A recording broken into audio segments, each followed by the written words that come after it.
Sam Harris. He has a BA in philosophy from Stanford, a PhD in cognitive neuroscience from UCLA. You might be familiar with some of his books: The End of Faith, Religion, Terror, and Future of Reason, Letter to a Christian Nation, The Moral Landscape, Lying Free Will, and now his most recent book, Waking Up, A Guide to Spirituality Without Religion.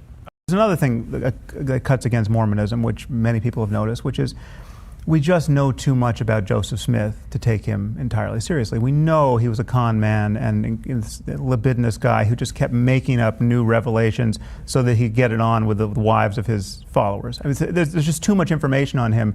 Now, the history of Islam and Judaism and Christianity is cloaked in much less certainty than that. So it's easy to romanticize who these guys were. I think this is a small point, Sam, but let me just say on that, I look at it the exact opposite. Okay, so I know Joseph Smith was a charlatan. My favorite story is when he tells his wife, God talked to me and it turns out I need to have sex with our maid. Right. And she's like, oh, sure you do, buddy. And she's the first person not to believe in Mormonism. Right. The crucial point here is to recognize that specific beliefs have specific consequences insofar as they're really believed. And that's all I'm ever talking about. So for instance, you mentioned the Buddhists who are cutting people's heads off, right? You must be talking about the Buddhists in Myanmar, this. Now, there is no connection between what they are doing and the doctrines of Theravada Buddhism. There are Muslims who do horrible things, and it has nothing to do with Islam, right? They're just people. People do horrible. If a Muslim robs a liquor store, it's got very little to do with Islam, right? Very true. You know, and especially if he just grabs a package of bacon on his way out as well. I mean, it's not Islam. Another reason I left Islam. Who's killed more homosexuals in history? By far the Christians. By Christians far. are equally culpable on that front. Right. Yes. Okay. Yeah. So, well, not equally. Worse. Okay. Well, So, wanting to kill homosexuals is bad in both contexts. I mean, That's exactly it's dangerous my point, to be. Wes. It's probably more dangerous to be homosexual in the Muslim world at the moment. Even though they both suck equally in terms of the barbarism that's in there, that seems to be, these texts can't be edited. So the barbarism of Leviticus and Deuteronomy is there for all time if you're a Christian or a Jew, and likewise with the Quran for Muslims.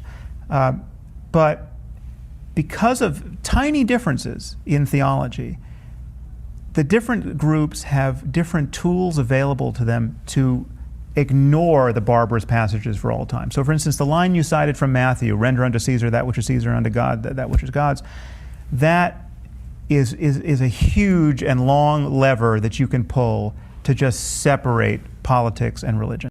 There is not the same logic of separating man's law from God's law in the Quran and the Hadith and the example of Muhammad. the original Arab Empire that was the rise of Islam was more liberal, was more scientific, more advanced than the Christians were at the time.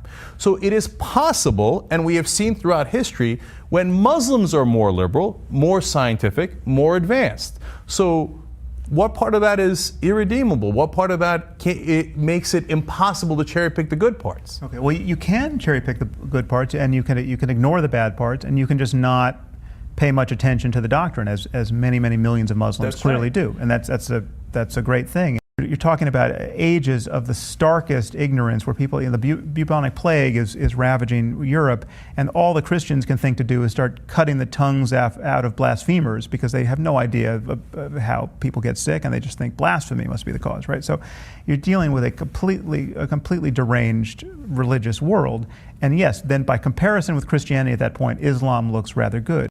There are circumstances where Christians are behaving badly, and it's purely the result of their Christianity, right? So Christians who go to sub-Saharan Africa and preach the sinfulness of condom use in AIDS-ravaged villages are doing something absolutely horrible that would be unthinkable but for this crazy Catholic dogma against contraception, right? So this is Catholicism in practice, you can draw a straight line from the doctrine to the behavior. Almost perfectly designed for export. You don't have to be affiliated with Al-Qaeda or anybody to get the full meme downloaded into your brain, and it justifies a certain kind of behavior. If you really believe that this book is the perfect word of the creator of the universe, if you really believe that martyrdom is the straight and only truly straight path to paradise, bypassing the day of judgment. If you really believe these things, and again, most secular liberals doubt that anyone believes these things, and that's a real impediment to thinking clearly about this. But if someone really believes these things, these become rational acts. Going to fight for ISIS becomes totally rational. You don't have to be a depressed person that's hoping to die. But when someone says, I wanted to get into paradise, right? I want the 72 virgins, I believe all this stuff, someone like Robert Pape says, that's never the reason.